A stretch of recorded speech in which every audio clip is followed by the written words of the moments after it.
Hi friends, daily അപ്ഡേറ്റിലേക്ക് എല്ലാവർക്കും സ്വാഗതം. നാളെ ഞായറാഴ്ച ആയതുകൊണ്ട് അപ്ഡേഷൻ ഇല്ല. ഇന്ന് മുഖ്യമന്ത്രിയുടെ പത്രസമ്മേളനം ഉണ്ടായിരുന്നു. അദ്ദേഹം കുറച്ച് കാര്യങ്ങൾ പറഞ്ഞിട്ടുണ്ട്. അതായത് നമ്മുടെ സംസ്ഥാനത്ത് കോവിഡ് നിയന്ത്രണങ്ങളും ലോക്ക്ഡൌണും തുറന്നുകൊണ്ട് പോവാൻ പറ്റില്ല, അത് ഉടൻ അവസാനിപ്പിക്കേണ്ടിയിരിക്കുന്നു.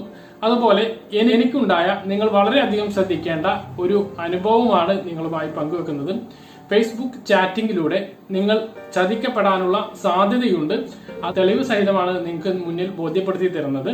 കാരണം നമ്മുടെ കേരള പോലീസിന്റെ ഭാഗത്തു നിന്ന് ഇടയ്ക്കിടയ്ക്ക് ഉണ്ടാകുന്ന ഒരു അറിയിപ്പാണ്. അത് സംബന്ധിച്ചൊക്കെയാണ് വീഡിയോയുടെ വിശദമായ വിവരങ്ങളിലേക്ക് കടക്കുന്നതിന് മുമ്പ് ആദ്യമായിട്ട് ചാനൽ കാണുന്ന ആളുകൾ ചാനൽ സബ്സ്ക്രൈബ് ചെയ്ത് ബെല്ലൈക്കൺ എനേബിൾ ചെയ്ത് വെക്കുക.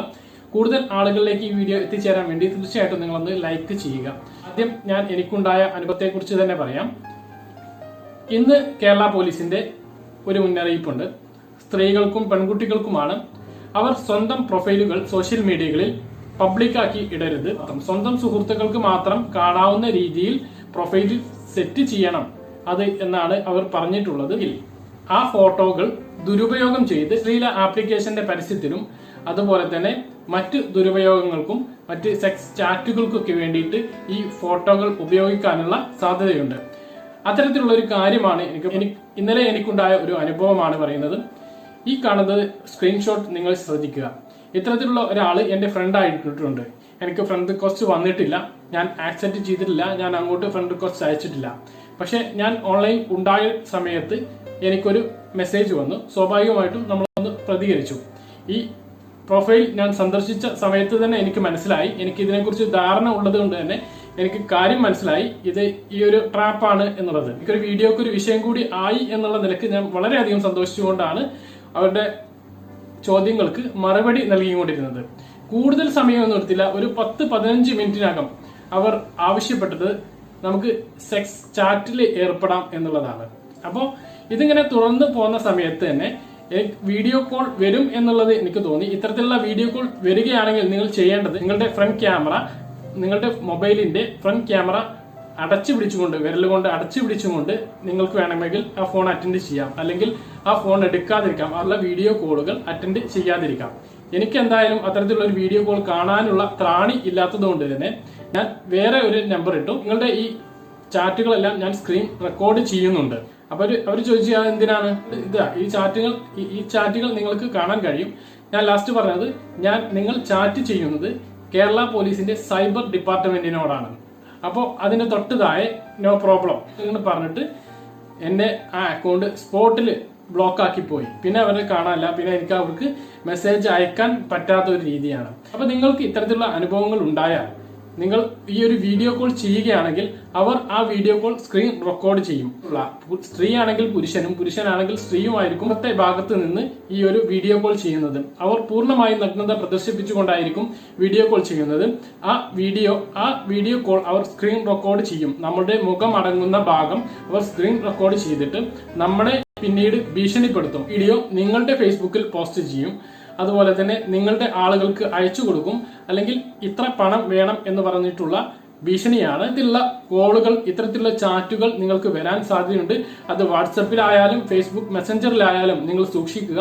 ഇത്തരത്തിലുള്ള വീഡിയോ കോളുകൾ, അറിയാത്ത ഒരു നമ്പറിൽ നിന്ന് ഒരു വീഡിയോ കോൾ വന്നാൽ നിങ്ങൾ ഒരിക്കലും അറ്റൻഡ് ചെയ്യരുത്. ഇനി അറ്റൻഡ് ചെയ്യുകയാണെങ്കിൽ നിങ്ങളുടെ മൊബൈൽ ക്യാമറകൾ വിരലമർത്തി പിടിച്ചുകൊണ്ട് മാത്രം അറ്റൻഡ് ചെയ്യുക, അല്ലെങ്കിൽ കട്ട് ചെയ്ത് കളയുക.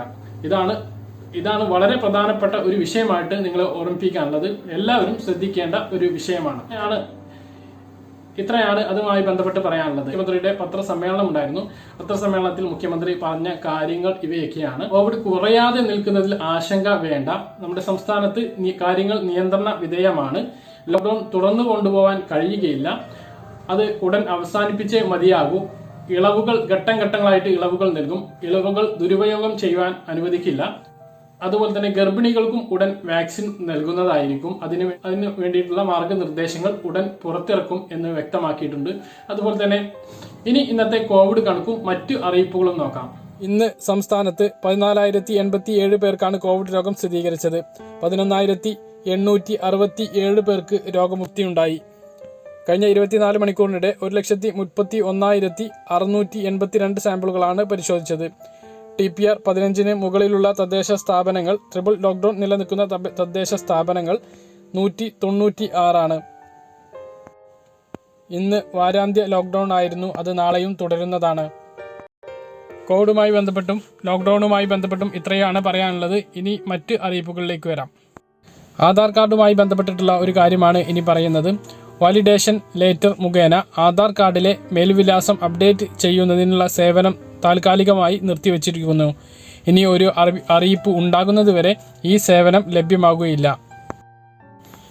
അതേസമയം അംഗീകൃത രേഖകൾ ഹാജരാക്കി മേൽവിലാസം അപ്ഡേറ്റ് ചെയ്യാനാകും. UIDI പോർട്ടലിലൂടെ മേൽവിലാസം അപ്ഡേറ്റ് ചെയ്യാം.